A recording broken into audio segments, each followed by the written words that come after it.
এই মুহূর্তে সিরিজ 1-1। ভারত প্রথম টেস্ট জিতেছিল, কিন্তু তারপরেই দ্বিতীয় টেস্ট তারা হেরেছিল। ব্রিসবেন টেস্টে বৃষ্টির কারণে ড্র হয়। মেলবোর্নে এবার কি হবে সেটাই এখন দেখার। ভারতীয় দলে নেই পূজারা ও রাহানের মতো এক্সপিরিয়েন্স ব্যাটসম্যানরা। কামিন্স যদিও তা নিয়ে বেশি ভাবছেন না। অস্ট্রেলিয়ার অধিনায়ক প্যাট কামিন্স যদিও মনে করছেন মেলবোর্নে ভারতীয় ব্যাটাররা ফর্মে ফিরতে পারেন, তবে তিনি বেশ সতর্ক। কামিন্স বলেন, ওরা বড় খেলোয়াড়, যে কোনো সময় ফর্মে ফিরতে পারে।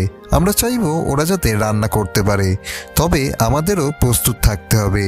বিরাট কোহলি, রোহিত শর্মা ও ঋষভ পন্ত কেউই ধারাবাহিকভাবে রান পাচ্ছেন না। পার্থে 100 রান করার পরও বিরাট কোহলি মোট 5 ইনিংসে রান করেছেন 126। এবার এটাই দেখার বক্সিং ডে টেস্টে কে বাজিমাত করতে পারে। আর এরকমই ক্রিকেটের লেটেস্ট ভিডিও দেখার জন্য চ্যানেলটিকে অতি অবশ্যই সাবস্ক্রাইব করে রাখুন।